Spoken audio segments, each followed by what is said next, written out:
పెద్దిరెడ్డి ఇంటి దగ్గర రోడ్లను ఆక్రమించడం కాకుండా ప్రజలకు కనీస వసతులు వాళ్లకు గత ప్రభుత్వం ఏమీ చేయలేదు. ప్రజలకు కనీసం వాళ్ళ స్వేచ్ఛ హక్కులను కూడా హరించేసి వాళ్ళకు ఇవ్వాల్సినటువంటి మినిమం కామన్ అవసరాలు కూడా తీర్చలేనటువంటి పరిస్థితిలోకి ప్రజలను నెట్టేసింది. అట్ ది సేమ్ టైం ఇక్కడ సికామ్ కాలేజ్ దగ్గర ఉన్నటువంటి పెద్దిరెడ్డి గారి హౌస్ దగ్గర 2 గేట్లు పెట్టుకొని ఇక్కడ 2 కాలనీలను ఇబ్బంది పెడతా, కొన్ని కాలనీ ప్రజలను ఇబ్బంది పెడతా ఉన్నాడు. దాని మీద మేము మా ప్రభుత్వం లేకముందే 3 సంవత్సరాల ముందే దీని మీద పోరాటం చేశాము. అయినా కూడా ఏ మాత్రం నిమ్మకు నీరెత్తినటువంటి ఇక్కడ ఉన్నటువంటి ప్రభుత్వ ఉద్యోగులు కూడా స్పందించలేదు. సరే వాళ్ళ ప్రభుత్వం కదా అని వదిలేసాం. మా ప్రభుత్వం వచ్చాక మేము వెళ్ళి హుందాగా అర్జీ ఇచ్చాం కమిషనర్ గారికి 10 రోజుల ముందు, మీరు దీని మీద స్పందించాలి అని. ఖచ్చితంగా చేస్తామని. అదేం ఎవడబ్బా సొత్తు కాదు, అది మఠం భూములు ప్రజలకు ఉపయోగపడేలాగా చేయండి. అట్లా కాకుండా ఆయన స్వలాభాల కోసము ఆయన గేట్లు పెట్టుకొని ఆయన గార్డెనింగ్ చేసుకోవడానికి కాదు. ఇది మేము తీవ్రంగా ఖండిస్తున్నాం. ఖచ్చితంగా ఇది వెంటనే తీయించకపోతే మేము ఇక్కడే ధర్నా చేస్తాము. ప్రభుత్వం ఉన్నా కూడా పవన్ కళ్యాణ్ గారు ఒకటే చెప్పారు, ప్రభుత్వం మనదైనా ఎవరిదైనా తప్పు చేస్తే తల నరికేసే, పవన్ కళ్యాణ్ అయినా తల నరికేసే చట్టం రావాలన్నారు.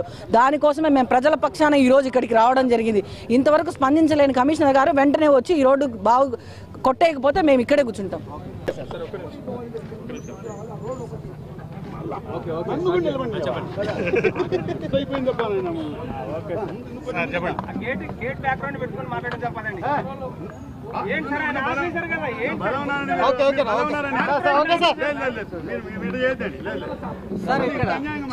సార్ ఇక్కడ రోడ్డు గేట్ ఒకటి పెట్టున్నారు. ఆ గేట్ ఎవరైనా పెద్దిరెడ్డి వాళ్ళు మా స్థలం అని పెట్టుకుని ఉన్నారు. మేమేం చేసామంటే సర్వేయర్ గారికి ఇంజనీరింగ్ డిపార్ట్మెంట్కి లెటర్ రెఫర్ చేసాము.